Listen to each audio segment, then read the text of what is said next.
But shifting gears now, we're continuing to monitor the ongoing disruptions taking place in Ottawa as demonstrators protesting coronavirus mandates continue to block a crucial U.S. Canada trade artery.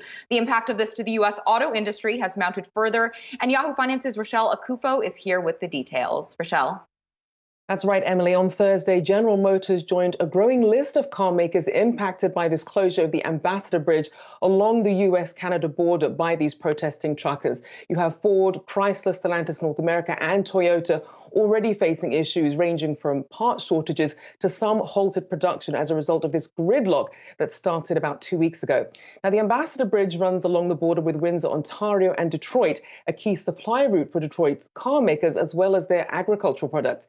Now, more than two-thirds of the $511 billion in goods traded annually between Canada and the U.S. comes via road. So there's a lot at stake in getting this resolved quickly.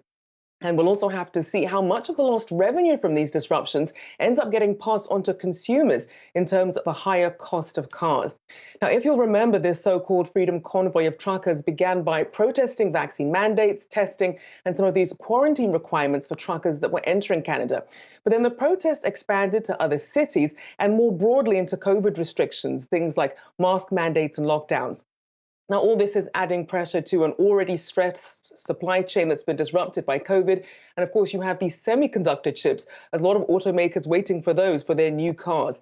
So that's where things stand at the moment.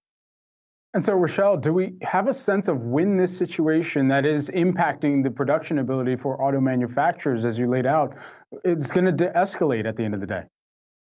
At this point, still very hard to tell. We know that police in Ottawa are saying they're going to take stricter action on protesters, but that pandemic weariness that we've seen from truckers is now starting to spread to other countries. We've seen, according to Reuters, similar copycat protests popping up in Australia, New Zealand, and France, especially. Yahoo Plus Tech is an all-new way to set up, sync. Now, we know that the U.S. Department of Homeland Security is also warning that copycat protests might pop up in the U.S. as early as this weekend in California, possibly disrupting the Super Bowl. Brad? All right, I'll take it from here. Yahoo Finance's own Rachelle Akuffo, thank you so much for that report.